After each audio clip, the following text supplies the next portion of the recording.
Is a company liable for an employee's social media post? More than 2 billion people worldwide are users of social media, making it logical platform for companies seeking to attract potential employees and engage consumers with their brands. In addition to sharing information on brand activities through official social media pages or accounts, organizations also are represented on social media through the private social media activity of employees.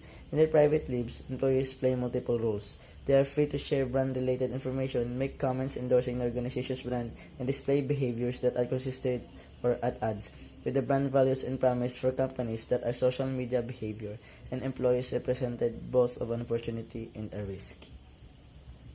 So now the question is a company liable for an employee's social media? Yes, it's a big yes. The company is liable for an employee's social media post since the employee is identified as an employee of the company. Everyone is on social media these days, including employees. If employees' social media use goes unmanaged, it can cause serious problem for a company. So the company should know how to handle their employees in using social media posts.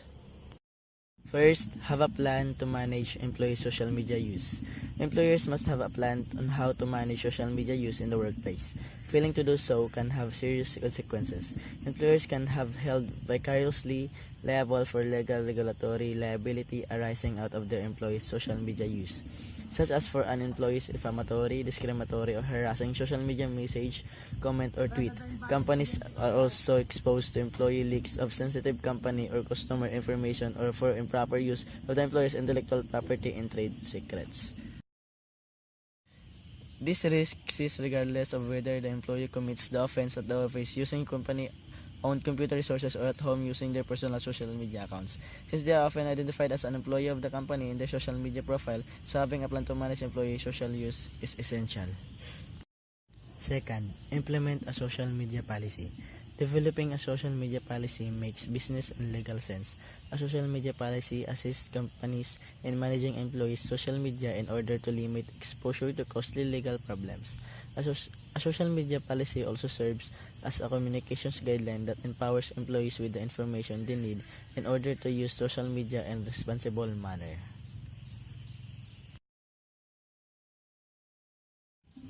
Social media policies should contain a mix of social media objectives, values, guidelines, and best practices, rules on what is considered appropriate and inappropriate use of social media, and the governance procedure that the company follows when the rules are broken. Social media policies accomplish these goals by providing formal work rules for social media used by employees. Effective rules include provisions in addressing both professional and personal use, and also set forth for provisions regarding appropriate language and content.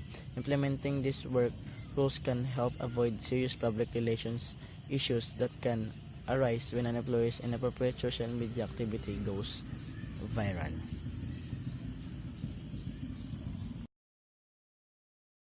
Third, train employees on the policy and maintain comprehensive records.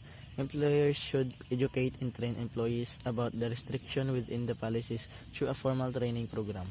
A formal training program will leave little doubt as to what social media activity is prohibited and the consequences for violating the policy.